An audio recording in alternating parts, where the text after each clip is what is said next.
अध्यक्ष महोदय, तो मांडला असं समजावं माझी विनंती आहे। विदर्भ, मराठवाडा, उर्वरित महाराष्ट्राच्या अविकसित भागाचा झपाट्याने विकास होण्याच्या संदर्भामध्ये करावयाच्या उपाययोजना याबाबत आम्ही सगळ्या विरोधी पक्षांनी एकत्र येऊन 293 नियम अन्वये दिलेल्या चर्चेच्या प्रस्तावावर मी माझे विचार मांडण्याच्या करता उभा आहे। अध्यक्ष महोदय, जरी खरं असलं तरी मला आता इथं उपमुख्यमंत्री सुदैवाने सभागृहात आहे, मला एक गोष्ट त्यांच्या लक्षात आणून द्यायची। मला हे जी जाणीव आहे की तो विषय तसा संपलेला आहे, परंतु आम्हाला त्यावेळेस त्या विषयाच्या बद्दल बोलता आलं नाही। आणि उपमुख्यमंत्री महोदय, आपण जे काही हे सरकार आलं, जून मध्ये आलं, नंतर तुम्हाला पावसाळी अधिवेशन मिळालं, त्याच्यामध्ये तुम्ही पुरवणी मागण्या घेतल्या, त्याच्यानंतर हिवाळी अधिवेशन आलं, त्या हिवाळी अधिवेशनाच्या निमित्तानं आपण पुरवणी मागण्या घेतल्या। आपण हे सगळं करत असताना खरं तर उद्धव ठाकरे साहेब मुख्यमंत्री असताना तुम्ही विरोधी पक्ष नेते होता आणि त्यावेळेस सगळ्या सभागृहातल्या सदस्यांना व्यवस्थितपणे सोप्या भाषेमध्ये अर्थसंकल्प समजावून सांगण्याचं पुस्तकाचं प्रकाशन तुम्ही त्यावेळेस करून घेतलं, त्याला मी पण हजर होतो। परंतु मी आपली विरोधी पक्ष नेता या नात्याने बरीच भाषणं त्या ठिकाणी ऐकली आणि ही सगळी भाषणं ऐकत असताना, अर्थसंकल्प मांडत असताना काय तरतुदी केल्या पाहिजेत, कशा पद्धतीनं केल्या पाहिजेत, तातडीनं कामाच्या पुरवणी मागण्या कुठल्या घेतल्या पाहिजेत, असं तुम्ही नेहमी मांडलं। परंतु उपमुख्यमंत्री महोदय, आपण ह्या राज्याचे पहिल्यांदाच अर्थमंत्री झाला आणि अर्थमंत्री झाल्यानंतर आपण जवळपास 52,327 कोटीच्या विक्रमी पुरवणी मागण्या, गेल्या 10 वर्षाच्या इतिहासामध्ये कुठल्या पुरवणी मागण्या इतक्या मोठ्या नव्हत्या। एवढ्या प्रचंड पुरवणी मागण्या तुम्ही सभागृहासमोर मांडण्या आणि सतत तुम्ही राज्याला सांगत असता, तुमच्या पक्षाला सांगत असता, तुमच्या विधानसभेच्या सदस्यांना सांगत असता की आर्थिक शिस्त पाळली पाहिजे, आर्थिक शिस्त कोलमडून देता कामा नये।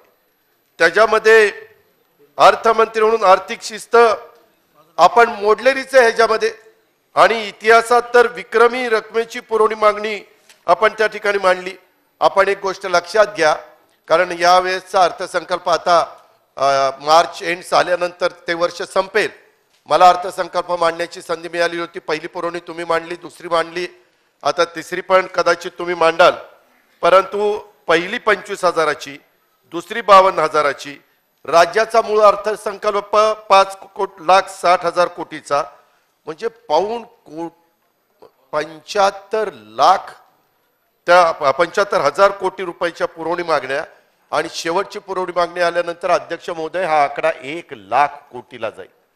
1,00,000 कोटी कसं ते अर्थसंकल्पाचं गणित जमणार आहे आणि कसा कट लागणार आहे, काय होणार आहे, कशी कामं होणार आहे। 20% निधी पुरवणी मागणीद्वारे हे सरकार मंजूर करून घेणार असेल तर अध्यक्ष महोदय, एक गोष्ट महाराष्ट्राने लक्षात घेतली पाहिजे, 15,856 कोटी रुपयाची मागणी ही भांडवली खर्चासाठी आहे आणि 36,000 कोटीची मागणी 52,000 मधली उपमुख्यमंत्री महोदय ही निव्वळ खर्चासाठी होती। निव्वळ 40 आमदारांना सांभाळायचं, त्यांना नाराज करायचं नाही, त्यांना मदत करायची। हे पहिले ते तुमचे काढून घेतले आणि ते संपवलेत, आता हे यांच्या काळात मंजूर झालेले। त्याच्यामध्ये पहिल्याला सगळी स्थगिती दिली, ते सगळं झालेलं आहे। अध्यक्ष महोदय, आपल्याला उपमुख्यमंत्र्यांच्या गोष्ट लक्षात येत असेल की अर्थसंकल्प मांडल्यानंतरच्या काळात अत्यंत तातडीच्या अशा प्रकारच्या योजनांच्या करता किंवा प्रकल्पाच्या करता निधीची आवश्यकता असेल तरच अर्थसंकल्पाची ज्याची तरतूद केलेली नसते त्याकरता आपण पुरवणी मागण्या मांडतो आणि त्या मंजूर करून घेतो। परंतु ह्या सगळ्या वित्तीय शिस्तीला हरताळ पाचण्याचं काम आपण केलंय। उपमुख्यमंत्री महोदय, सध्या गेले 6 महिने मी बघतोय राज्याच्या मुख्यमंत्र्यांना कुठल्याही घोषणा करण्याचा अधिकार आहे, त्याबद्दल दुमत असायचं काही कारण नाही, परंतु सहसा कोणी मुख्यमंत्री असले तर अर्थमंत्र्यांशी चर्चा विनिमय करतात, वित्त विभाग असेल, नियोजन विभाग असेल, की कुठली घोषणा केली तर ती मला प्रत्यक्षात कृतीमध्ये आणता येईल त्याला मला आर्थिक तरतूद करता येईल, याबद्दलचा साधारण साधक बाधक विचार त्या ठिकाणी केला जातो. परंतु गेल्या 6 महिन्यामध्ये काही आपल्या मंत्रिमंडळातले मंत्री आणि मुख्यमंत्र्यांनी पण केलेल्या घोषणा खरंच तुमच्या सद्विवेक बुद्धीला स्मरून सांगा की अजित पवार तुम्ही काही म्हटला तर मी कुणाच्या बापाचं ऐकणार नाही. परवाच ऐकलंय मी तुमच्या बापाचं कुणाचं ऐकणार नाही काल. आणि मी सगळ्याच्या सगळ्या ह्या योजना ह्या वर्ष अखेर पूर्ण करून देणार. हे मला जेवढ्या घोषणा झाल्या तेवढं सांगा, मी म्हणेल ते तुमचं ऐकेन. मला माहिती आहे की तुम्ही हे करूच शकत नाही, तुमच्याही अंतर्मनाला ते चांगलं माहिती आहे, फक्त तुम्ही बोलून दाखवत नाही. त्याच्यामध्ये काही विचारलं तर तुमची नेहमीची स्माईल तुम्ही करता आणि त्या ठिकाणी वेळ मारून नेता किंवा फार तर असे हात जोडता की कुणाला काय समजायचं ते समजा. अशा पद्धतीनं तुमचं कामकाज चाललेलं आहे. परंतु अध्यक्ष महोदय, ह्यावेळेस आपण जर बघितलं तर मुख्यमंत्री कोणत्या नियमामध्ये आपण नगर विकास खात्याला जवळपास 8,945 कोटी म्हणजे 9,000 कोटीचा निधी दिला. ठीक आहे, मुख्यमंत्र्यांचं डिपार्टमेंट आहे, निधी दिला पाहिजे, त्याबद्दल दुमत नाही. पण त्याच्यातला 4,510 कोटी ठोक तरतूद. आमचे जयंतराव नाहीये ते ठोक आकडा कुठनं त्यांनी काढला नाव, आणि त्या ठोकनी सगळी ठोकाठोकीच चालवली. नाही जयंतरावांनी काढला, जयंत पाटलांनी. मी सांगतो ना, वळसे पाटील तर एवढं नियमाने चालणार ते काढूच शकत नाही ठोक आकडा. आणि त्या ठोक मध्ये 4,500 कोटीची ठोक तरतूद. उपमुख्यमंत्री महोदय, नाही हे बरोबर आहे का? एवढी मोठी तरतूद जर अशा पद्धतीनं असेल, आता वेगवेगळ्या लोकांना सांगितलं जाईल, चल ठोक तू इकडे ये तुला असं करतो, चल तू तिकडे ये तुला तसं करतो. हे आपल्या राज्यामध्ये कधी? चव्हाण साहेब मुख्यमंत्री झाले, ठीक आहे, राजकारण आपण सगळे राजकारण करणारीच मांडळे, आपण काही साधू संत कोणी नाहीये. त्याच्यामुळं प्रत्येकाला सरकार स्थापन करायचं असतं. आमचं सरकार आम्ही स्थापन केल्यानंतर हे काही बोलत नव्हते, परंतु गप्प बसून पहिल्या दिवसापासून काम सुरू झालेलं होतं. त्याच्या संदर्भामध्ये त्यांनी ते करताना वेशभूषा बदलून पण ते यायचे, आणि ते कोणी सांगितलं ते तुम्हाला माहिती आहे, त्या खोलात मी जात नाही. आणि हे करता करता ते इतके त्यांनी शेवटपर्यंत स्वतःच्या तोंडाला थांबवलं होतं, कुलूप लावलं होतं. परंतु एकदा सगळं झाल्यावर म्हणले, मी ह्याला फोन केला आणि सांगितलं तू तिकडे जा, मी त्याला फोन केला आणि सांगितलं तिकडे जा, तुझं मंत्रिपद देतो, तुला असं करतो, तुला तसं करतो, असं पाठवलं. आणि खुशाल बोलता बोलता तुमच्या इमेजला ते तर अजिबात शोभलेलं नाही. तुम्ही म्हणला ना मी बदला घेतला, बदला. उपमुख्यमंत्री म्हणतात तुमच्या तोंडी बदला, बदला शब्द पटतो का? हे बरोबर नाही. काय झालं असू द्या ना, विदर्भाच्या नेत्यांवर बोलतोय, विदर्भाच्याच बद्दल सांगतोय. दादा मी आता तुमची बाजू घ्यायला लागलो तरी आता बसून बसून चाललंयच का सुरू? नाही, विसरलं नाही, मी काही विसरणार नाही. मला सगळं माहिती आहे, सकाळी 8च्या शपथविधीपासून सगळं माहिती आहे. तुम्ही काही फक्त मी बोलणार नाही, आम्हाला दोघांनाच माहिती काय ते. त्याच्यामध्ये मला एवढंच सांगायचंय, मला दादा तुम्ही म्हणताय ते मला मान्य आहे. काय झालं, पुरवणी मागण्याच्या वेळेस मला ही गोष्ट त्यांच्या लक्षात आणून द्यायची होती. त्यांना हे सगळं माहिती आहे, आणि मी राज्याचा उपमुख्यमंत्री 2.5 वर्ष होतो. ह्या अर्थसंकल्प ह्या वेळेचा मीच सादर केलेला होता. आणि मग हे आकडे थोडंसं राज्यालाही माहिती असावं, त्याच्या संदर्भात काही त्यांच्या वेगळ्या कल्पना असल्या तर त्यांच्या उत्तरातनं उभ्या महाराष्ट्राला त्या समजाव्यात, म्हणून हे सगळं मी सांगण्याचा प्रयत्न करतो. उपमुख्यमंत्री महोदय, तुम्ही ऊर्जा खात्याकरता पण जवळपास काही तरतूद केली, परंतु आपली थकबाकी 75,000 कोटीची, प्रचंड मोठी थकबाकी आहे. एवढी थकबाकी कधी झालेली नव्हती. अर्थात शेतकऱ्यांना पण त्यांना पाणी शेतीला मिळालं पाहिजे, त्याही बद्दल दुमत असायचं कारण नाही, पण काही प्रमाणामध्ये आर्थिक शिस्त पण लागली पाहिजे. जर सगळ्याच सवलतीच्या सवयी लागल्या तर पुढं जे कोणी राज्यकर्ते असतील त्यांचं अक्षरशः खेळखंडोबा होणार आहे, ते काहीच करू शकणार नाही. आणि म्हणून त्याच्या संदर्भामध्ये देखील आपल्याला लोकप्रिय घोषणा करणं हे खूप सोपं जातं, परंतु ह्या लोकप्रिय घोषणेमुळं महाराष्ट्राचं खरोखरीच कल्याण होणार आहे का, ह्याचाही आपण विचार त्या ठिकाणी केला पाहिजे. आपण सार्वजनिक बांधकामाला पण 7,000 कोटीपेक्षा जास्तीचा निधी दिला. त्याच्यामध्ये रेव्हेन्यू एक्सपेंडिचर हे त्याच्यामध्ये फक्त 28 कोटी रुपये कॅपिटल एक्सपेंडिचर करता आहे आणि कमी तरतूद ह्याच्यामध्ये झाली. मत्ता ह्याच्यातनं निर्माण होणार नाही हे तुम्हालाही माहिती आहे. ॲसेट निर्माण होणार नाही. शेवटी आपण कर्ज काढलं पाहिजे. कर्जाला आमचा कुणाचा विरोध असायचं कारण नाही. केंद्र सरकारने जे नियमावली ठरवलेली आहे त्या नियमावलीच्या बाहेर आपण कुणी जाता कामा नये. परंतु ते करत असताना ते कर्जातनं ॲसेट जर राज्यामध्ये निर्माण झाले तर केव्हाही फायद्याचं असतं. जसं समृद्धी महामार्ग एक मोठं ॲसेट तयार झालेलं आहे आणि त्याचा फायदा मराठवाडा, विदर्भ आणि आपल्या सगळ्या उभ्या महाराष्ट्राला होणार आहे. त्याच्यामुळं आम्ही 2.5 वर्षाच्या काळात, तुम्ही पूर्वी 5 वर्ष उपमुख्यमंत्री होता, त्यावेळेसचे प्रोजेक्ट मी कुठल्याही राजकीय भूमिकेतनं थांबवले नाही.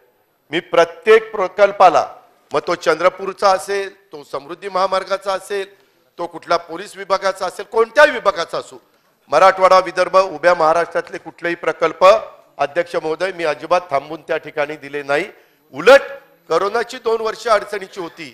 त्या काळामध्ये उद्धव ठाकरे साहेबांच्या नेतृत्वाखाली आम्ही सरकार चालवत होतो. पहिल्यांदा आरोग्याला आम्हाला सगळं लक्ष द्यावं लागत होतं. केंद्राने पण तेच धोरण स्वीकारलेलं होतं. माणसांचा जीव वाचवणं हा पहिला अग्रक्रम होता आणि ते करत करत आपण कुठेही 5 कोटी रुपये जो आमदार निधी दिला त्याला कट लावला नाही. डीपीडीसीला कट त्या ठिकाणी लावला नाही.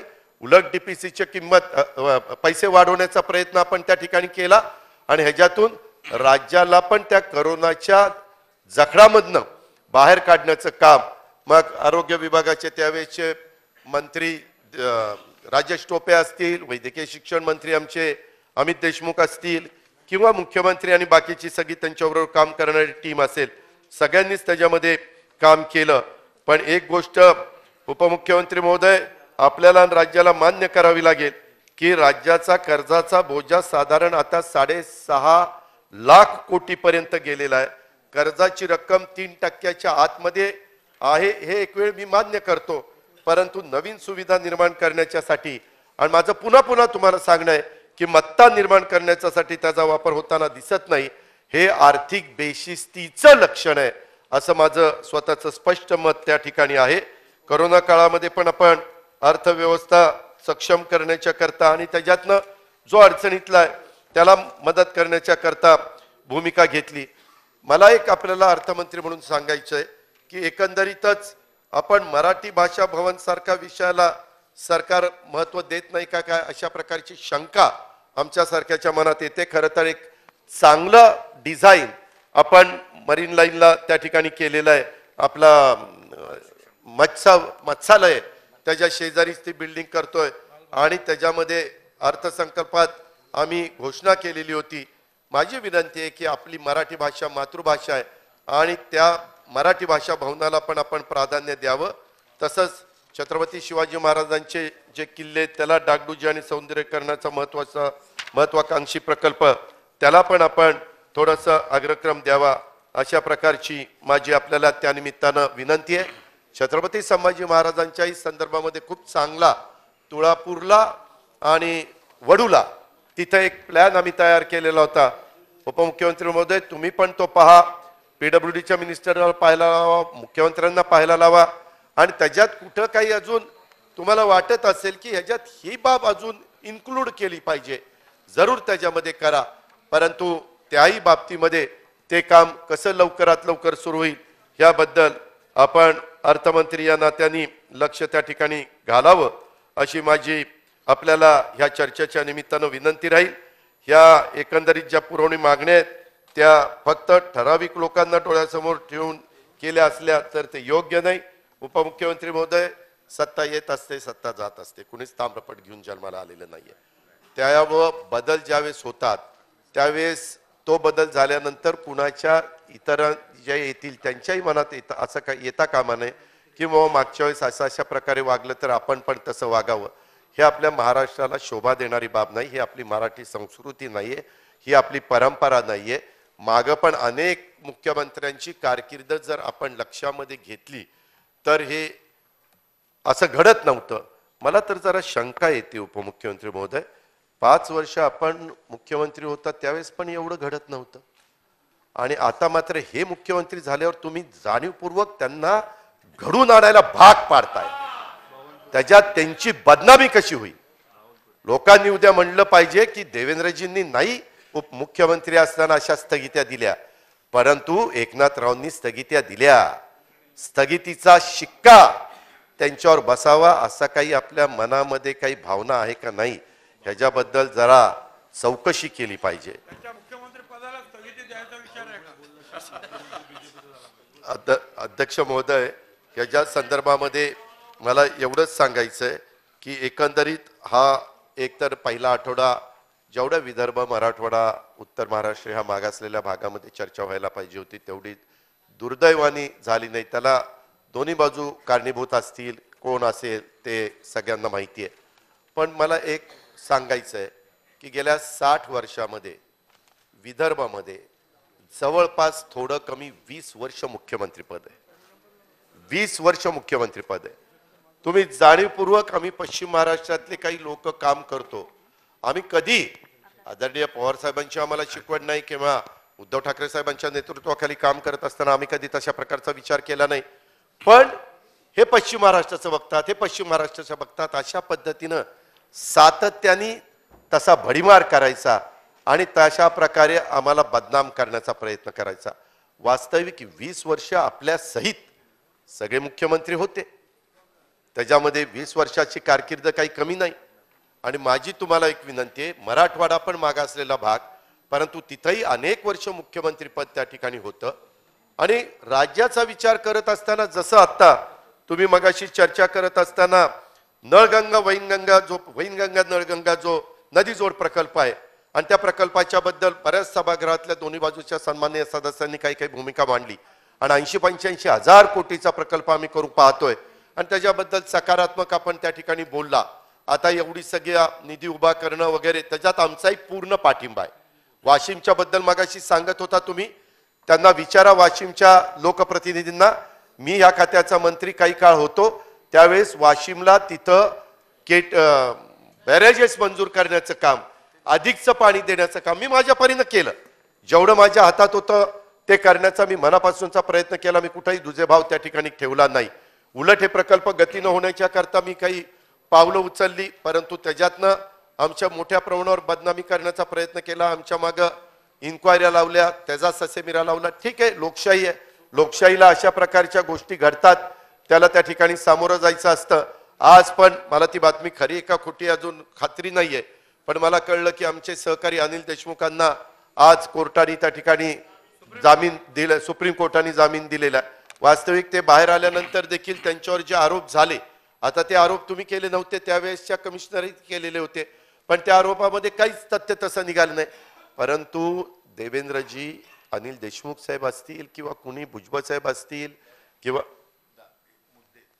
किंवा कुणी त्या ठिकाणी असतील, माझी एवढीच विनंती आहे की प्रत्येकाच्या आयुष्यामध्ये कुठलाही गुन्हा सिद्ध न होता एखाद्याला 6 महिने, वर्ष, 2 वर्ष जेलमध्ये टाकणं हे काही मोगलं आहे का? ही कुठली पद्धत? त्याच्या संदर्भामध्ये शिक्षा झाल्यावर जरूर त्या शिक्षेचा जो काही त्यांनी 1 वर्षाकरता, 5 वर्षाकरता, जन्मठेपेकरता काय शिक्षा केलेली असेल ती शिक्षा त्या ठिकाणी व्हावी. परंतु प्रत्येक माणसाच्या आयुष्यातले इतके दिवस त्या ठिकाणी वाया गेले. संपूर्ण फॅमिली डिस्टर्ब होती, सगळं घरदार त्या ठिकाणी डिस्टर्ब होतं. शेवटी जरी कुणी काही आरोप प्रत्यारोप केले असले तरी त्याच्यामध्ये तथ्य असलं तरी आम्ही पण राज्यकर्ते असताना आम्ही कारण नसताना कुणाला मोका लावणं किंवा कुणाला तडीपारचा प्रयत्न करणं किंवा कुणाला तरी अडकवण्याचा प्रयत्न करणं अशाही गोष्टी करू नये. आणि तुम्ही पण आज सत्तेवर आला तर उठसूट सगळीकडे एसआयटी आता अहो आपल्या राज्याला ईडी माहिती होतं, इन्कम टॅक्स माहिती होतं, सीबीआय माहिती होतं, एनआयए माहिती होतं, पण एसआयटी आता नवीनच यांना कळायला लागली. काही झालं की कुणी उठायचं एसआयटी लावा की लगेच इकडनं उत्तर, ठीक आहे हे तपासून घेतो आणि हे योग्य असेल तर मी एसआयटी लावतो. अरे काय लावतो करतो? त्यापेक्षा उभ्या महाराष्ट्रामध्ये महागाई आकाशाला भिडली आहे, बेरोजगारी आहे. परवा पण त्या दिवशी जयकुमार गोरेंनी इथं भाषण केलं आणि नंतर रातोरात आपण सगळे म्हणतो की बाबांनो रात्री 12 ते 3 प्रवास नका करू. हाही त्या दिवशी चाललेला होता धनंजय. मी त्याला म्हणलं शहाणपणा करा आणि 12 ते 3 रात्री प्रवास नका करू. काय 2-3 तासांनी होणार आहे. आपण किती बसलो तरी कधी त्याला डुलकी लागेल त्या ड्रायव्हरला कळत पण नाही. आणि मग कधीतरी कुणीतरी हे केलेलं आहे का अमकं केलंय का मग शंका कुशंका घ्यायची. माझं म्हणणं की प्रत्येकाला आयुष्यात तुम्ही आम्ही असू किंवा देश राज्यातली कुणीही व्यक्ती असू जीव महत्वाचा आहे. आणि त्याच्या संदर्भामध्ये एवढे वेगवेगळे रस्ते चांगले होतात, नॅशनल हायवे चांगले होतात, समृद्धी मार्ग चांगले होतात. त्याच्यामध्ये काही नियमाचं पालन आपण सगळ्यांनी केलं पाहिजे. आणि ह्याबद्दल कटाक्षाने काही आपण सगळ्यांनीच आपल्यावर काही बंधनं घालून त्या ठिकाणी घेतली पाहिजे असं माझं स्पष्ट त्या ठिकाणी मत आहे. आणि अजूनही म्हणजे देवेंद्रजी तुम्ही नाहीच म्हणणार, पण मला माहिती आहे तुम्ही राज्याचे मुख्यमंत्री झाला त्यावेळेस वेगळ्या विदर्भाच्या बद्दल जे आणेसाहेब होते ज्यांना तुम्ही एजी केलेलं होतं त्यांनी सांगितलेलं होतं. आणि त्यावेळेस तुमच्याही मनामध्ये तुम्ही किती नाही म्हणला तरी मी खात्रीनं सांगतो की तुमचं असं मनात होतं तुम्ही मुख्यमंत्री झाल्या की 4.5 वर्ष राज्याचं मुख्यमंत्री राहायचं आणि शेवटच्या 6 महिन्यामध्ये वेगळ्या विदर्भाचा ठराव करायचा.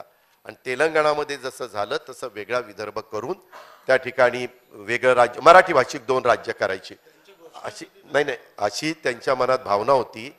परंतु नाही ऐका तरी त्याच्यामध्ये राज्याचं मुख्यमंत्री जे होतं कुणी देवेंद्रजी होऊ द्यात किंवा विदर्भातलं कुणी होऊ द्यात दुर्दैव आहे त्या अजून उत्तर महाराष्ट्राला कधी मुख्यमंत्री पद मिळालं नाही. कोकणला मिळालं, मुंबईला मिळालं, पश्चिम महाराष्ट्राला मिळालं, मराठवाड्याला मिळालं, विदर्भाला मिळालं, पण उत्तर महाराष्ट्राला धुळे, नंदुरबार, जळगाव आणि नाशिक हे गिरीश महाजनांना आंतरराष्ट्रीय स्तरावर भाजप वाढवायला पाठवायचं. युनायटेड नेशन त्यांचे कॉन्टॅक्ट फार आहेत आणि ते इतके झटपट कॉन्टॅक्ट करतात तुम्हाला सगळ्यांना माहिती आहे. त्याच्यामुळे त्यांना तिथं पाठवायचं ठरलंय. त्याचा मित्र बंधू भगिनी अध्यक्ष महाराज अध्यक्ष महाराज ह्याच्या संदर्भामध्ये एकंदरीतच हे सगळं वेगळ्या विदर्भाचं वगैरे स्वप्न दाखवलं जातं. माझं म्हणणं आहे की आपण सगळ्यांनी आज ठराव चांगला केलेला आहे. आपल्या सगळ्यांची भावना आहे आपण एकत्र महाराष्ट्रामध्ये राहूया, चांगल्या पद्धतीने एकमेकाला मदत करूया, जिथं कुठं काही कमतरता असेल तर ती भरून काढूया. मला एक सांगायचं अध्यक्ष महोदय की आपण पण विदर्भातनं प्रतिनिधित्व करता. विदर्भामध्ये वेगवेगळे उद्योग आता आपलं सोयाबीन असेल, आपला कापूस असेल, आपला संत्रा असेल, आपली जी काही आपलं धान असेल, आपली जी काही महत्वाची पिकं आहेत त्या पिकावर प्रक्रिया करणारी कारखानदारी ही आली पाहिजे. उपमुख्यमंत्री महोदय तुम्ही बऱ्याचदा बोलत असताना ते साखर कारखान्याचं निघालं की तुम्ही त्याच्या संदर्भातले वेगवेगळ्या प्रकारची वक्तव्य करतात, तो तुमचा अधिकार आहे. परंतु खरोखरीच साखर कारखान्यांच्यामुळे आर्थिक सुबत्ता आली.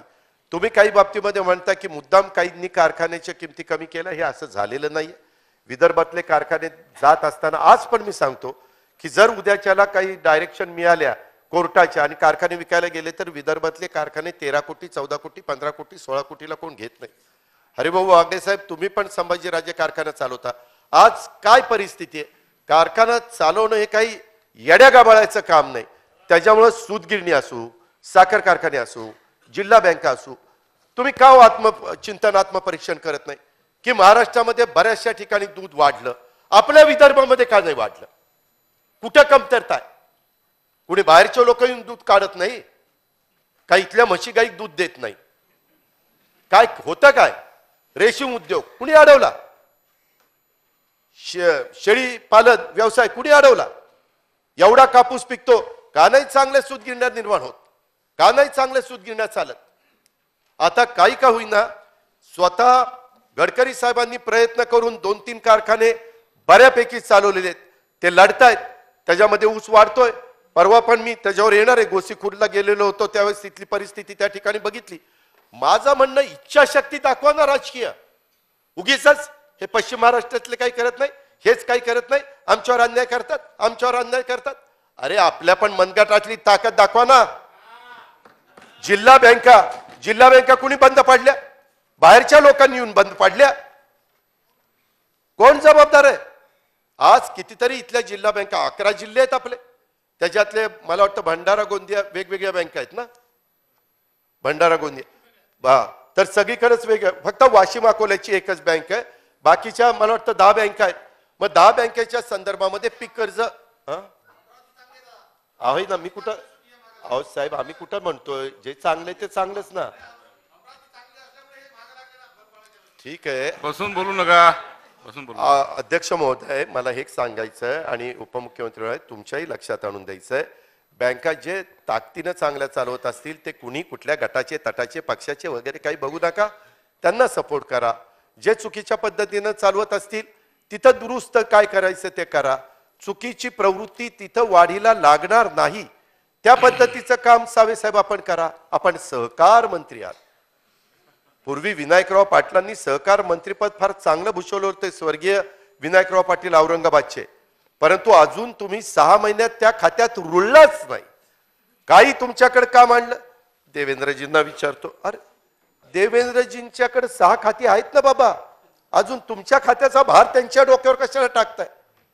एक तर 6 पालकमंत्रीपद त्यांच्याकडे आहे, ते कर्तृत्व नाही, परंतु त्यांनी 6 पालकमंत्री वेगळे नेमले तर काम जास्त होणार नाही. आज महिला बऱ्याचशा बाहेर गेल्या, तुम्ही महिलांच्या बद्दल सांगताय, भाजपाला पण महिलांची मतं मिळाली, एक तरी महिला 6 महिन्यात अजून एक महिला सापडे ना मंत्री करायला. अरे हा कुठला कारभार. मी आता येऊन वहिनींनाच सांगणार आहे, जरा बघावं यांच्याकडे रात्री, त्यांनी मनावर घेतलं की लगेच एखादी महिला मंत्री होईल, मला खात्री आहे. परंतु ह्या ज्या बाबी आहेत ना, मी टीका म्हणून करत नाही, आपण ज्यावेळेस महिलांना पुरुषांच्या बरोबरीनं कामाची संधी द्यावी, निर्णय प्रक्रियेमध्ये घ्यावं, त्याच्या संदर्भात ज्यावेळेस सांगत असतो आम्ही बरोबरीची वागणूक देतो, असं नाही. आपल्या सभागृहामध्ये आज 20 लोक तुम्ही मंत्री 18 मंत्री मुख्यमंत्री उपमुख्यमंत्री आहात, परंतु शाहू फुले आंबेडकरांचा महाराष्ट्र, सावित्रीबाई फुलेंचा, पुण्यश्लोक अहिल्यादेवी होळकरांचा ह्यांचा महाराष्ट्र असा असताना देखील दुर्दैवाने ह्या महाराष्ट्रामध्ये आज पण एकही महिला मंत्री नाही. ही नामुष्की आहे, हा महिलांचा अपमान आहे. याचं कुठंतरी आत्मचिंतन आत्मपरीक्षण करा ना. रात्री फोन लावा दिल्लीला, कुणाची नावं घ्या आणि करा उद्याच्या उद्या मंत्रिमंडळाचा विस्तार. याचा कुठंतरी विचार करा. कारण 20 लोकांनी किती उपमुख्यमंत्री महोदय, पहिले तर तुम्ही दोघांनीच सगळं चालवलं, त्याच्यानंतर बघत हळूहळू 18 जण त्याला जोडले. हे जरी खरं असलं तरी देखील अजून तुम्हाला 22-23 लोक घेता येत आहेत. ज्या 22-23 लोकांना घ्यायचंय त्यांना घ्या, परंतु त्यांना संधी द्या. डिपार्टमेंटला एक दोन डिपार्टमेंट प्रत्येकाकडे दिली तर त्या बाबतीमध्ये कामाचा उरक होतो, लोकांना जास्तीत जास्त अवेलेबल व्यक्ती होऊ शकते, त्या खात्याचा मंत्री होऊ शकतो. आणि बऱ्याचदा तुमच्यातले काही मंत्री सांगतात की आम्हाला आमच्या वरिष्ठांना म्हणजे देवेंद्रजींना विचारावं लागेल असं भाजपचे मंत्री सांगतात. त्यातल्या त्यात शिवसेनेचे म्हणजे शिंदे गटाचे मंत्री तसं सांगत नाहीत.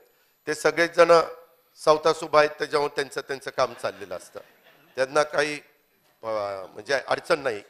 पण हे सगळं करत असताना आपल्या राज्यामध्ये ही पद्धत नव्हती.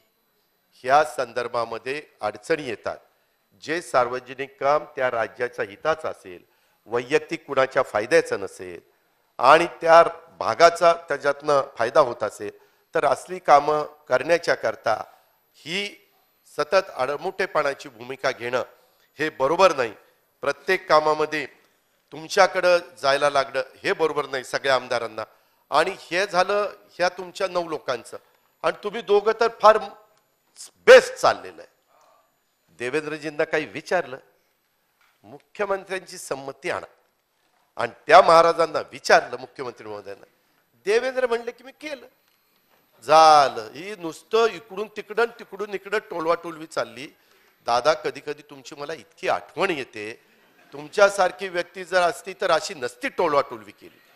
मला माहिती आहे आमचा कोल्हापूरचा ढाढ्या वाघ, पण त्यांना 1-2 डिपार्टमेंट दिलेत साधे आणि त्यांना बाजूला ठेवलंय आणि स्वतः 6 महत्वाची डिपार्टमेंट घेतली आणि ह्या पद्धतीचं राजकारण करता बरोबर नाही. तुम्हाला अक्षरशः तळतळाट लागेल ह्या लोकांचा.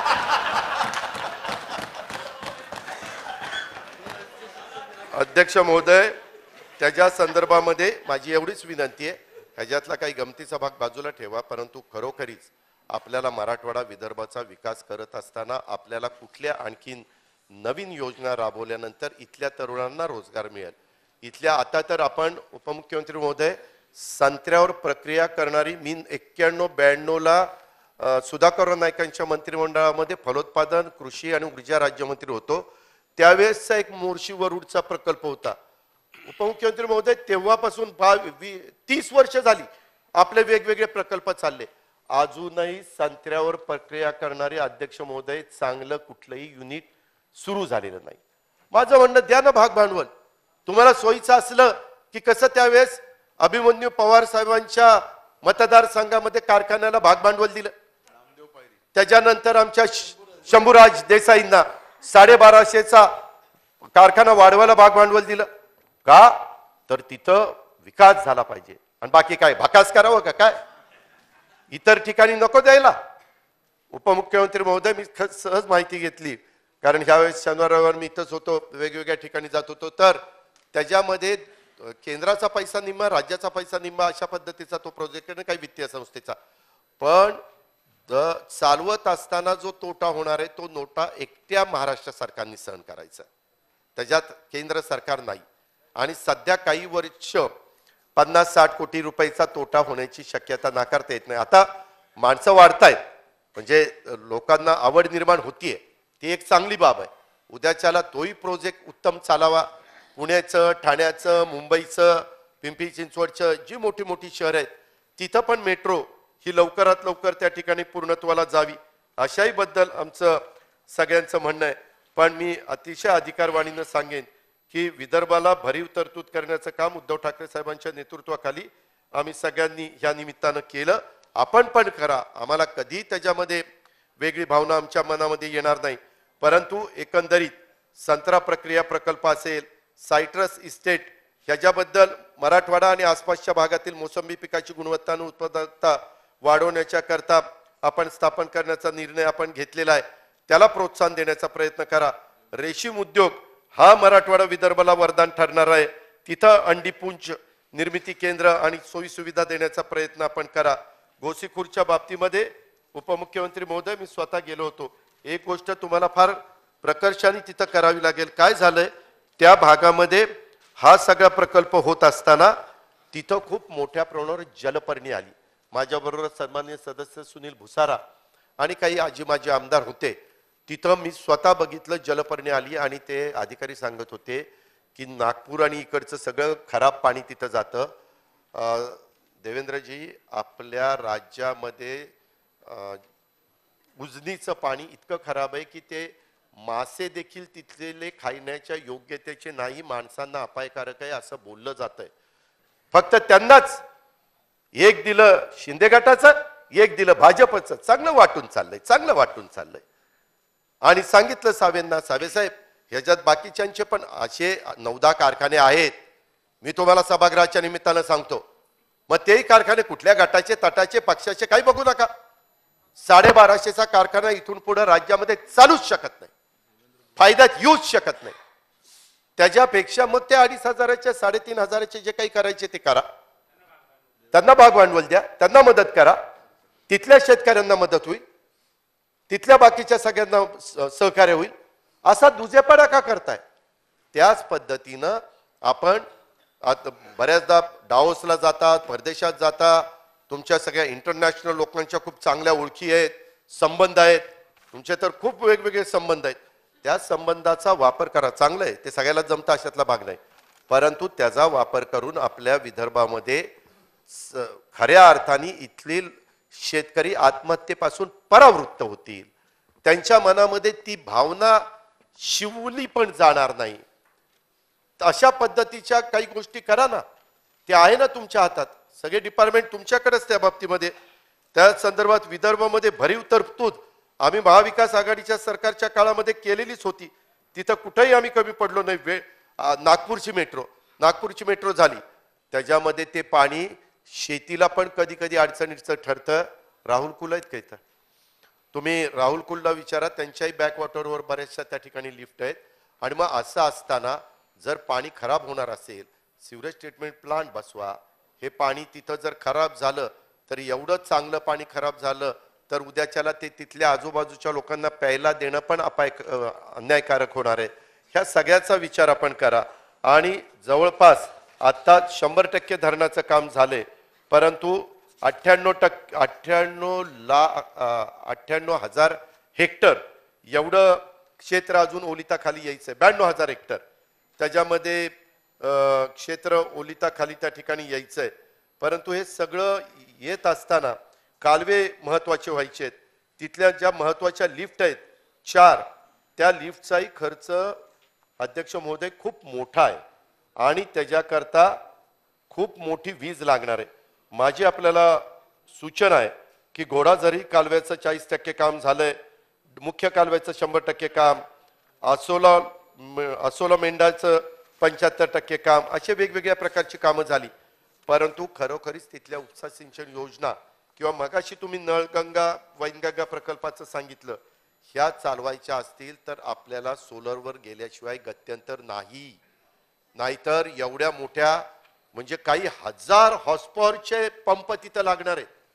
एवढे मोठे पंप चालवायचे म्हटले तर लाईट बिल आपण टेंबू, ताकारी, म्हैसाळ, त्याच्यामध्ये उरबोडी, जिहे काठापूर, जनाई, सिरसाई, विष्णुपुरी, पुरंदर अशा सगळ्या उपसा सिंचन योजनेची जलसंपदा खात्याचे मंत्री या नात्याने माहिती घ्या.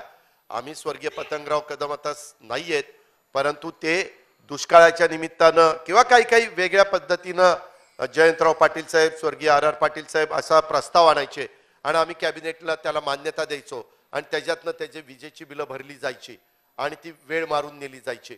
पण आपल्याला खऱ्या अर्थाने आर्थिक सुबत्ता, खूप मोठ्या प्रमाणावर हिरवगार सगळं हॉर्टिकल्चर, इतर पिकं नीट होण्याच्या करता ह्याही करता तुम्हाला लक्ष द्यावं लागेल. त्याच्याशिवाय ह्या योजना चालणार नाही. माझ्या माहितीप्रमाणे जतचे 2000 कोटी रुपयाचं तुम्ही जे काम करताय त्याच्यामध्ये तुम्ही सोलरचा प्लांट तिथलं इन्क्लूड केलेला आहे आणि तिथं वीज निर्मिती करून तुम्ही तो प्रकल्प चालवणार. चांगली बाब आहे. आताच एकदाच खर्च होईल, परंतु पुढे कायमचा तो खर्च होणार नाही. अशा पद्धतीनं ह्या गोष्टी होतात.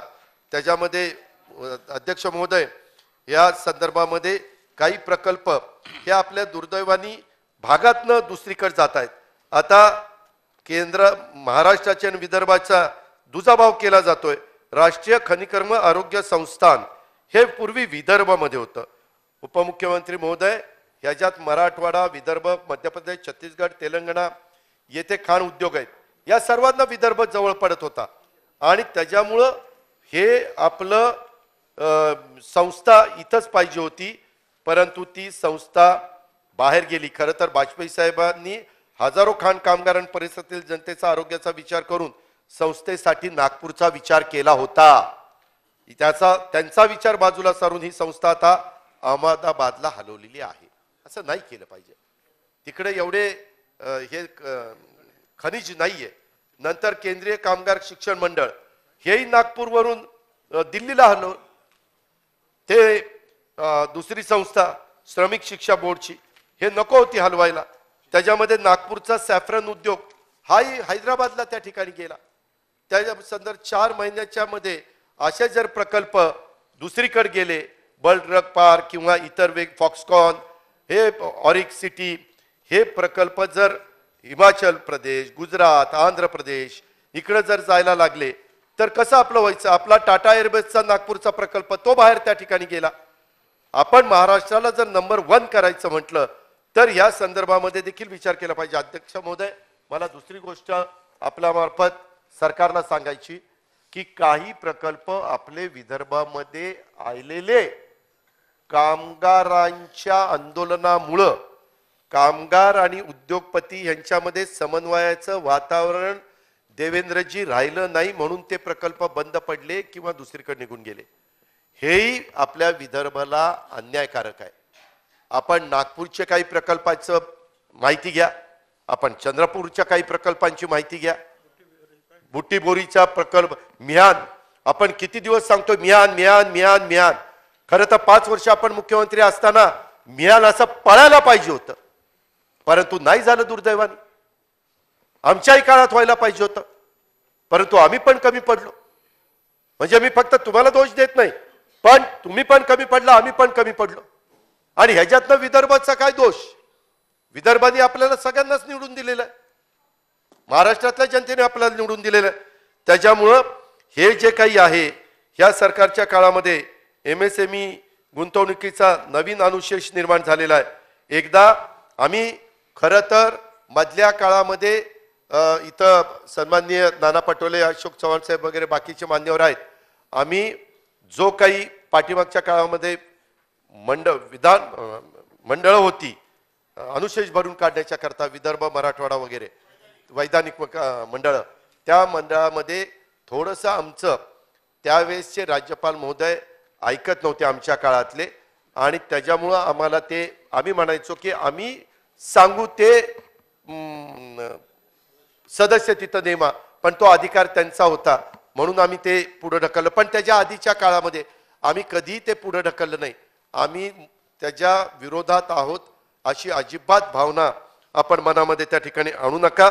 आज वेगवेगळे उद्योग जे आपले जात आहेत किंवा वेगवेगळ्या स्थगित्या ह्या उद्योजकांना दिल्या जात आहेत, ह्याच्याहीमुळं महाराष्ट्राचं अतोनात नुकसान त्या ठिकाणी होतंय.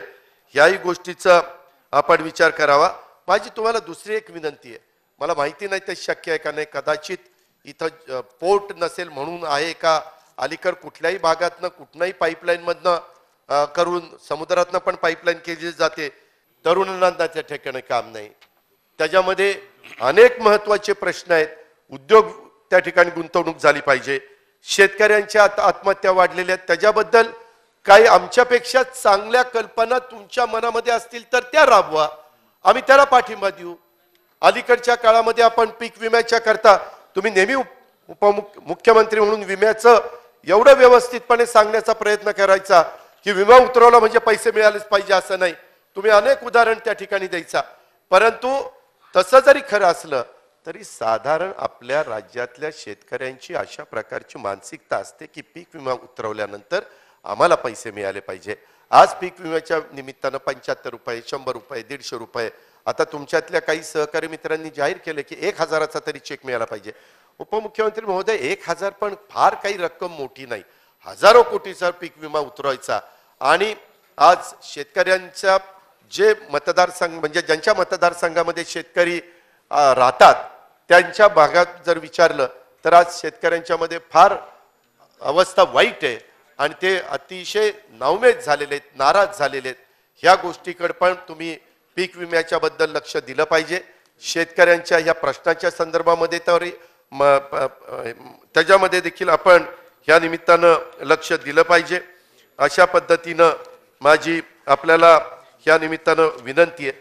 अध्यक्ष महोदय, ह्या सगळ्या गोष्टी करत असताना उपमुख्यमंत्री महोदय, मला माहिती आहे की भाजपमध्ये आत्ता महाराष्ट्रात जे नेते काम करतात त्याच्यात सगळ्यात ताकदवान नेता भाजपचा देवेंद्र फडणवीस आहे.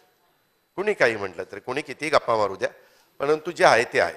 आता असं असताना आपण काही लोकांना संधी दिलेली आहे, ठीक आहे, संधी कुणाला द्यावीत हा तुमचा अधिकार आहे, परंतु आता ज्यांना संधी दिलेली आहे ते आपल्या विधिमंडळाचे सभासद पण आहेत. आणि कधी कधी त्याच्यामध्ये महाविकास आघाडीच्या सरकारने विदर्भ मराठवाड्यावर अन्याय केला, काहीच काम केलं नाही, अशा प्रकारचं चित्र निर्माण करण्याचा त्यांचा प्रयत्न चाललेला असतो. तुम्ही किती टीका केली तर विदर्भ, मराठवाडा, कोकण, उर्वरित महाराष्ट्र, पश्चिम महाराष्ट्र अशा सर्व विभागाचा समतोल विकास करण्याचा प्रयत्न आम्ही महाविकास आघाडीमध्ये पण केला. ज्यावेळेस आमची आघाडी होती ते ज्याच्या वेळेस विलासराव देशमुख, सुशीलकुमार शिंदे, पृथ्वीराज चव्हाण, अशोक चव्हाण हे मुख्यमंत्री होते, त्याही वेळेस आम्ही तशाच प्रकारचा प्रयत्न त्या ठिकाणी केला. परंतु अलीकडे सप्टेंबर महिन्यात आपलं सरकार आल्यानंतर आपले एक नेते, आपल्या नंतरचे नेते हे माझ्या बारामतीमध्ये आले आणि सांगितलं बारामतीमध्ये घड्याळ बंद करण्याचा करेक्ट कार्यक्रम करणार. अरे तुझ्या करेक्ट कार्यक्रम, घड्याळ बंद करण्याचा करेक्ट कार्यक्रम करणार, अशा प्रकारच्या वल्गना करतात. आता आमचं तिथं काम आहे, खरंच करेक्ट कार्यक्रम होणार आहे का? जर मी मनावर घेतले तर त्यांचाच करेक्ट कार्यक्रम करीन. मी महाराष्ट्राला माहिती आहे, जर एखाद्याला चॅलेंज दिलं ना चॅलेंज दिलं ना तर मी कुणाचंही ऐकत नाही.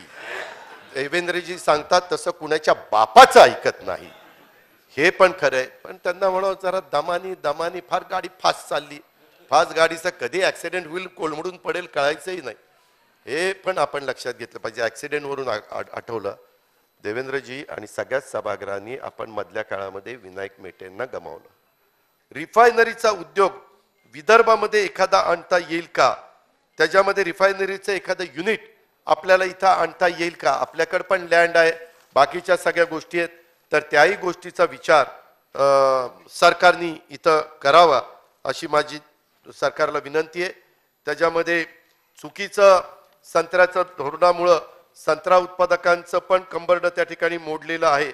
साधारण आज विदर्भाचं अधिवेशन होत असताना विदर्भात मुख्य फळपीक संत्रा आहे आणि साधारण 1,26,000 हेक्टरवर विदर्भात संत्र्याची अध्यक्ष महोदय लागवड होते, परंतु 8 ते 10 लाख मेट्रिक टन हे विदर्भाचं उत्पादन साधारणपणे आहे. प्रतिवर्षी अध्यक्ष महोदय 1500 ते 2000 कोटीचा संत्रा निर्यातीचा टर्नओव्हर आहे. बांगलादेशात विदर्भातल्या उत्पादनाच्या 25% संत्र्याची निर्यात होते. साधारण 2 लाख टन संत्रा बांगलादेशात जातो. दररोज 200-300 गाड्या ह्या बॉर्डरवर जातात आणि ते अंतर 1300 किलोमीटर आहे. मेहंदीपूर, बुजाडांगा व बनगाव हे बांगलादेशचे 3 एंट्री पॉइंट आहेत.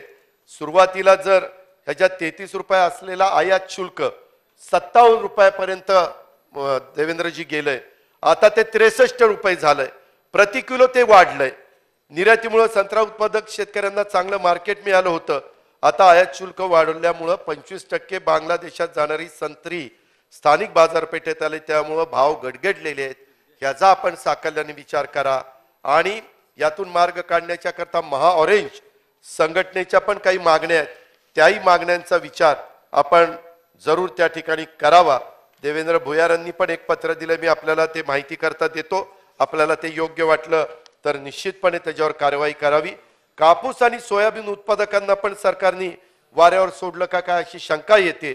मूळ मागणी त्यांची त्या ठिकाणी होती सोयाबीन आणि कापसाला भाव मिळवण्यासाठी सोया पेंट DOC निर्यातीला केंद्र सरकारने प्रोत्साहन द्यावं. मागील वर्षी आयात केलेल्या 5 लाख मेट्रिक टन सोया पेंटला डिसेंबर पर्यंत दिलेली मुदत वाढ रद्द करावी. सोया पेंट आयात करू नये, उलट 15 लाख मेट्रिक टन सोया पेंट निर्यात करावी. कापसाचे आयात शुल्क पूर्वीप्रमाणे 11% ठेवावं. कापूस आणि सूत निर्यातीला प्रोत्साहन द्यावं. सोयाबीनवर 5% GST रद्द करावा. आपण GST काउन्सिलचे सभासद आहात. स्वतः निर्मला सीताराम ह्या कॅबिनेट मंत्री अर्थमंत्री मधून आपली बैठक घेत असतात. आपण बाकीच्या आपल्या सहकाऱ्यांना सांगितलं तर हे करता येणं शक्य आहे. कोरोनाच्या काळामध्ये उपमुख्यमंत्री महोदय काही निर्णय आम्ही वेगळे घेतलेले होते, पण ते सगळ्या राज्यांना सोयीचे होते, त्याच्यामुळं आमचं तिथं मेजॉरिटी झाली आणि केंद्रीय अर्थमंत्र्यांनी त्याला दुजोरा दिला. म्हणून ह्याही बाबतीमध्ये आपण लक्ष घालावं आणि त्याच्यातनं हा मार्ग त्या ठिकाणी काढावा अशी पण माझी विनंती आहे.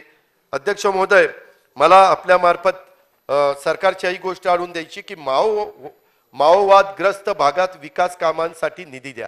नक्षलग्रस्त भागामध्ये आपले पोलीस चांगलं काम करतायत. परवा पण गडचिरोलीला त्यांनी 2 नक्षलवाद्यांना ठार केलं. तिथं खूप मोठ्या प्रमाणावर सगळेच तिथं संदीप पाटील आणि बाकीची टीम उत्तम प्रकारचं काम करते.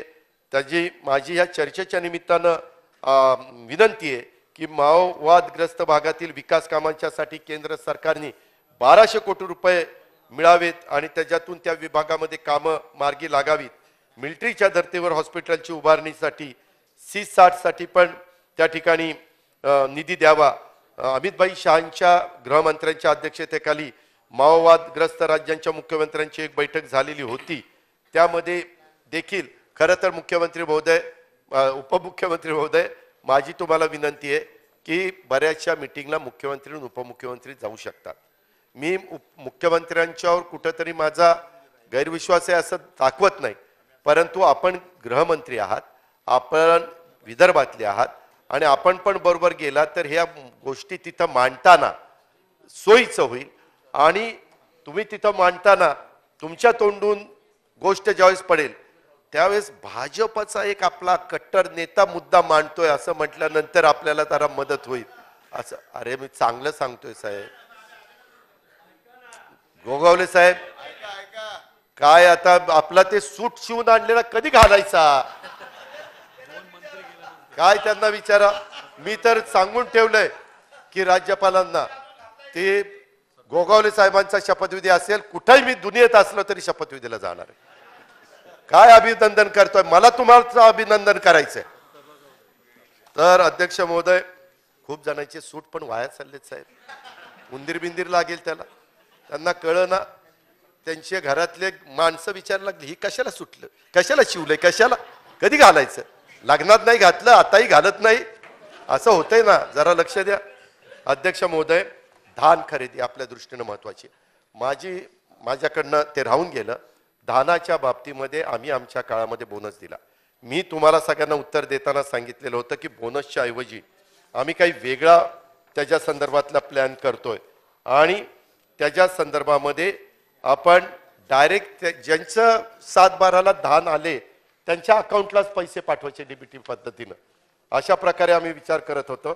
परंतु अध्यक्ष महोदय, गोंदिया आणि भंडारामध्ये धान आहे, तिथं 1,77,00,000 रुपयाचं धान आणि बारदाना गैरव्यवहार समोर आलेला आहे. हे गैरव्यवहार झालेला आहे. आपण तिथले पालकमंत्री आहात, उपमुख्यमंत्री आहेत, गृहमंत्री आहात.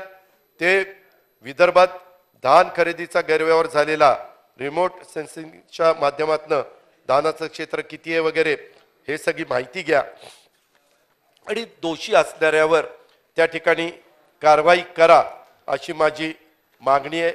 त्याच्यामध्ये तुम्ही स्वतः लिहिलेले आहे, भंडारा जिल्ह्यातील धान खरेदी घोटाळ्याची चौकशी करणार देवेंद्र फडणवीस. आपण त्याची अंमलबजावणी लवकर करा. आणि धानाच्या बाबतीमध्ये जर देवेंद्रजी काही जण इथेनॉलचा प्लांट टाकतायत, इथेनॉलला तर खूप चांगल्या प्रकारची सवलत केंद्र सरकारने दिलेली आहे, त्याबद्दल केंद्र सरकारचा आभार, अभिनंदन. तशाच पद्धतीनं तिथं जर आपण प्रक्रिया करणारा अतिशय अत्याधुनिक आणि ऑटोमायझेशन असणारा प्रकल्प उभा केला तर आपलं इतकं धान वाया जातं, सडतं कुसतं, सगळे बोगस प्रकार होतात. तिथं गोडाऊनमध्ये किती असतं काय असतं काही कळत नाही. तर त्याचा उपयोग होईल आणि त्याच्यामुळं आपल्याकडे असणाऱ्या तांदळाला काय आपण करू शकतो ते जर आपण विचार केला तर निश्चितपणे एखादा प्रकल्प तिथं चांगल्या पद्धतीनं होईल. अध्यक्ष महोदय, दुसरी एक गोष्ट मी मध्ये त्यांनाही सांगितलं होतं, मुक्ती संग्राम दिनाच्या साठी दुर्दैवानी आजपर्यंत ह्या सरकारला वेळ देता आलेला नाहीये. 17 सप्टेंबरला मराठवाडा मुक्ती संग्राम दिन होता. त्या लढ्याबद्दल अभिमानाच्या भावना सगळ्यांच्या आहेत. आता त्या दिवशी काही कारणानिमित्त हैदराबादला मुख्यमंत्र्यांना जावं लागलं. आता तो कार्यक्रम 9चा 7ला घ्यावा लागला, हरकत नाही. परंतु आता तरी त्या 8 जिल्हे आणि महाराष्ट्राला पण कळू द्या की मराठवाडा मुक्ती संग्रामाचा जाज्वल्य इतिहास काय आहे तो एकदा त्या निमित्तानं कळला तर आपण 500 कोटी रुपयाची तरतूद त्यावेळेस केलेली होती, मंत्रिमंडळाची उपसमिती नेमलेली होती. राहिलेल्या काळामध्ये देखील या मुक्ती संग्रामाच्या बद्दल थोड्याशा आमच्या मराठवाड्यातल्या लोकांच्या भावना खूप तीव्र आहेत. त्यांना असं वाटतं की मराठवाडा मुक्ती संग्रामाच्या अमृत महोत्सव वर्षानिमित्त सरकारने अनास्था दाखवली. शेवटी कुणीही सरकार असेल तर असं करून चालणार नाही. तर त्याबद्दल पण आपण कार्यक्रम घ्या. तिथले जे काही 8 पालकमंत्री आहेत त्यांनाही त्याच्यात इन्व्हॉल्व करा. काही विरोधी पक्षाच्या पण सन्माननीय सदस्यांना त्याच्यात इन्व्हॉल्व करा आणि त्या पद्धतीनं पुढे गेले तर फार बरं होईल. ग्लायफोसेटवर निर्बंध आणताना पेस्ट कंट्रोल ऑपरेटर्स का नेमले जात नाही ही एक अडचणीचं झालेलं आहे उपमुख्यमंत्री महोदय. त्याच्यामध्ये तणनाशक विकले जातात, त्याच्यामध्ये खूप अडचणी निर्माण झालेल्या आहेत. केंद्राने त्याच्यात अधिसूचना काढलेली आहे, परंतु गावागावामध्ये फवारणीसाठी पेस्ट कंट्रोल ऑपरेटर्स नेमण्याची जबाबदारी शेतकऱ्यांची नाहीये आणि शेतकरी दुर्दैवाने ते मारतात आणि ते मृत्युमुखी पडतात. तर त्याच्यामध्ये काय कृषी विभागाला विश्वासात घेऊन मार्ग काढता येईल हे आपण थोडंसं पाहावं अशी माझी आजच्या चर्चेच्या निमित्तानं मागणी आहे. माझी दुसरी एक मागणी आहे, गोंदिया इंदोर आणि गोंदिया हैदराबाद ही विमानसेवा बंद झालेली आहे. वास्तविक आपल्या विदर्भातनं पण देशामध्ये वेगवेगळ्या ठिकाणच्या विमानसेवा चालू असल्या पाहिजेत. त्याच्याशिवाय त्या भागामध्ये मोठे मोठे उद्योगपती गुंतवणूक करण्याच्या करता येणार नाही. आणि गोंदियासारख्या राज्याच्या टोकाच्या जिल्ह्यात विमानसेवा अत्यंत महत्त्वाची आहे. विमानसेवेने जिल्हे जोडले जातात, राज्य जोडली जातात, देश जोडले जातात. त्यामुळं स्वतः उपमुख्यमंत्री महोदयांनी यामध्ये देखील लक्ष घालावं अशी माझी विनंती आहे. मधी एक उपमुख्यमंत्री महोदय गोंदियाची तिरोडा इथली एक प्रतीक अपंग निवासी कार्यशाळा 100% अनुदानावर होती, व्यवस्थित चाललेली होती. ती 2017ला थेट पुणे जिल्ह्यामध्ये नेली. काय पुणे जिल्ह्यामध्ये भरपूर शाळा, तिथं कशाला न्यायचं होतं? 1,500 किलोमीटर ती शाळा दूर नेली जाते, स्थलांतर केलं जातं. आमचा गडचिरोली, चंद्रपूर, गोंदिया नक्षल प्रभावित भाग, दुर्गम भाग, शिक्षण, रस्ते, दवाखाने सुविधा निर्माण करण्यासाठी अनेक वर्षापासून शासन प्रत्येक प्रयत्न करतं, निधी देतं. परंतु अशा प्रकारच्या शाळा हे बंद करा. उलट तिकडच्या शाळा आणल्या तर आपण एक वेळ कौतुक करू, अभिनंदन करू. पण इथल्याच जर चांगल्या शाळा 100% अनुदानाच्या जात असतील तर हे पण बरोबर नाही.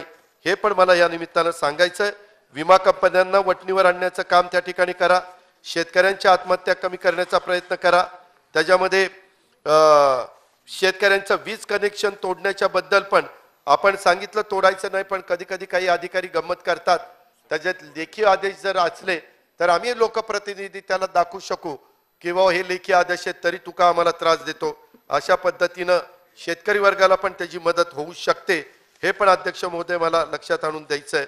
पाणी वापर कार्यक्रमाला पण मंजुरी दिली जात नाही, त्या निमित्तानं त्यालाही आपण मंजुरी त्या ठिकाणी द्यावी. यावर्षी सुदैवाने चांगला पाऊस पडलाय. जायकवाडी, मांजरा, माजलगाव, येलदरी, तेरणा, सिनाकोळेगाव, पेनटाकळी, इसापूर, मुळा, भंडारदरा, निळवंडे, उर्ध्वतापी, गिरणा, धारणा ह्या प्रकल्पात 100% पाणी आहे. आणि त्याच्यामुळं सरकारने धरणातील पाणी वापर कार्यक्रमाला मंजुरी दिली नाही किंवा कालवा सल्लागार समितीच्या बैठका घेणे अशक्य असल्यास 4 नोव्हेंबर 22ला शासन निर्णय काढला की ही जबाबदारी राज्यमंत्री आणि पालकमंत्री यांच्यावर टाकलेली आहे. राज्यमंत्रीच नेमले नाही, कशी काय जबाबदारी टाकली? कधी कधी असं चुकतंय बघा कामाच्या व्यापात. पण त्यांच्याकडून वेळेत कार्यक्रमाला मंजुरी दिली जात नाही. आमच्या पालकमंत्र्यांनी वेळेत बैठका घेऊन दिलीपराव आमच्या सगळ्या कालवा सल्लागार समिती व्यवस्थित झाली. काय दादा, एकदम बेस्ट. परंतु तसं बाकीकडे पण करा ना. राज्याच्या शेतकरी सन्मान योजना ह्याही बद्दल एक चांगली अधिवेशनामध्ये हे तर स्वतः मंत्री महोदयांनीच त्या ठिकाणी जाहीर केलेले. तर त्याच्या संदर्भात आम्हाला तर कळलं की कधी कधी कॅबिनेटमध्ये काहींची कानउघडणी पण केली जाते आणि ह्याच्यात हे कसं काय तुम्ही जाहीर केलं, काय केलं, कसं काय पैसे कुठनं द्यायचे वगैरे वगैरे. पण मग घोषणा जाहीर करतानाच 10 विचार करून करा ना. जर आपण मुख्यमंत्री असताना केंद्र सरकारच्या धर्तीवर राज्याची शेतकरी सन्मान योजना सुरू करण्याचा सूतोवाच केला होता, सूतोवाच सुरू नव्हती, पण त्यांच्या मुख्यमंत्री पदाच्या काळात तुम्ही ती सुरू करू शकला नाही. आता मात्र काही काही मंत्र्यांना धीरच राहत नाही. काय सांगू, काय नाही, काय सांगू, काही कधी कधी सांगता सांगता असं का बेताल बडबडून टाकतात की विचारता सोय नाही. काही पण करून टाकतात. तो उत्साह जरा आवरा. जनता असे म्हणते की ठीक आहे यांच्या चुका होतात, पण देवेंद्र कसं सहन करतायत? त्यांच्या हातात तर सगळं आहे, मग ते का सहन करतात? उद्या ज्याला तुम्ही सांगितलं की काय अहो आमच्याकडनं चुकलं म्हणून तिथं बसला ना, आता दुरुस्त करा. अहो मागच्या काळात चुका झाल्या ते तुमच्या काळात निदर्शनास आलं तर करा ना दुरुस्त. कशाचा शब्द नाही, नाही असं नाही, शब्द फिरवत नाही मी.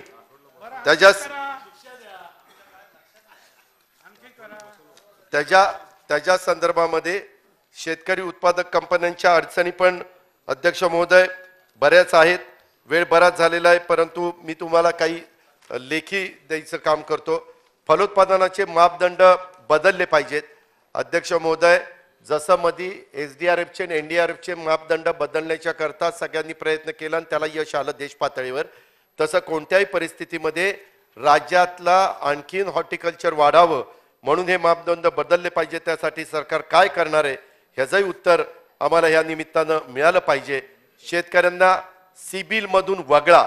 माझी सरकारला हात जोडून अध्यक्ष महोदय विनंती आहे, महाराष्ट्र सरकारने ह्याच्यामध्ये पुढाकार घ्यावा. तशा प्रकारची लेखी विनंती केंद्र सरकार आणि रिझर्व्ह बँक ऑफ इंडियाला करावी आणि व्यापार आणि उद्योगाला जी सिबिलची अट लावतात त्या अटीतनं कृपा करून देवेंद्रजी आपल्या शेतकरी वर्गाला ह्याच्यातनं वगळा. आपल्याला अडचणी खूप येतात. राष्ट्रीयकृत बँकांना RBIनी काही डायरेक्शन दिलेले आहेत. ही तुमच्याही कानावर ही बाब आलेली असेल. याही संदर्भामध्ये आपण लक्ष घालावं अशी माझी आपल्याला हात जोडून विनंती आहे. मित्रांनो, अध्यक्ष महाराज, वेळ बराच झालेला आहे. DAPचा तुटवडा आहे, तो पण भरून काढण्याचं काम त्या ठिकाणी करा. तुम्ही नियमित कर्जफेड करणाऱ्यांना यंदा बजेटमध्ये तरतूद केलेली आहे. मागा उद्धव ठाकरे साहेबांनीच नागपूरच्या अधिवेशनात डिक्लेअर केलेली योजना आहे, परंतु त्याला निधी आता आमचं सरकार नसल्यामुळे तुम्हालाच द्यावा लागणार. एका गोष्टीचं तुमचं अभिनंदन करतो, कारण ते 50,000 देण्याचं काम आता तुमच्या हातात असताना तुम्ही करताय. हे मागचं सरकारचं आहे म्हणून ते बंद पाडत नाही. चांगलं इथं जसं विधायक दृष्टिकोन दाखवताय, चांगलं दाखवताय, तशा त्या स्थगिती पण उठवा ना. कशाला स्थगिती त्याच्यात पण एक चांगला निर्णय घ्या. आम्ही कौतुक करू. मी सभागृहात सगळ्यांच्या देखत अभिनंदन करेन. तशा पद्धतीनं आपल्याला अधिवेशनाच्या आधी तुम्ही शब्द दिलेला आहे दोघांनी की मीटिंग घेऊ आणि काही मार्ग त्याच्यात काढू, तर तो मार्ग जरूर काढावा. आणि राज्याला पुढे नेण्याच्या करता निश्चितपणे विदर्भ, मराठवाडा, उत्तर महाराष्ट्र ह्या मागासलेल्या भागामध्ये जे जे प्रश्न आहेत ते प्रश्न सोडवण्याच्या करता कुठल्याही प्रकारची भावना, कापसाच्या बाबतीत पण मी मगाशी सांगितलं की कापूस च्या पण प्रक्रिया करणारे उद्योग मोठ्या प्रमाणावर त्या ठिकाणी सुरू झाले पाहिजेत. कापसाला त्या ठिकाणी खरेदी काही बाबतीमध्ये मध्ये भाव चांगले होते, त्याच्यावर खरेदी केंद्रावर कापूस कमी येत होता. पण जिथं खरेदी केंद्र ज्या धानाची, कापसाची, ज्या पिकाची मागणी असेल त्या ठिकाणी ताबडतोब खरेदी केंद्र सुरू करण्याचं पण प्रयत्न म्हणजे प्रयत्न नाही, निश्चितपणे खरेदी केंद्र सुरू करण्याचं काम सरकारने करावं आणि अशा पद्धतीने शेतकरी वर्गाला त्या ठिकाणी मदत करावी. मी आजच्या चर्चेच्या निमित्तानं महाराष्ट्रातल्या जनतेला, मराठवाडा, विदर्भ, उत्तर महाराष्ट्राला, सगळ्या मागासलेल्या भागाला सांगू इच्छितो की जे ह्या भागातल्या विकासाचं महत्त्वाचं असेल त्या कामाच्या करता आमच्या सर्व विरोधी पक्षाच्या वतीनं सरकारला पूर्णपणे पाठिंबा त्या ठिकाणी राहील. त्या विकास कामाच्या करता तिथं काही त्रुटी जाणवली तर आम्ही लक्षात आणून देऊ, पण आपण सगळे मिळून खऱ्या अर्थाने ह्या मागासलेल्या भागाचा कायापालट त्या ठिकाणी करण्याच्या करता प्रयत्नाची शिकस्त करू. त्याच्यात आम्ही कुठं कमी पडणार नाही हा शब्द सभागृहाला देतो. माझे 2 शब्द संपवतात. जय हिंद, जय महाराष्ट्र.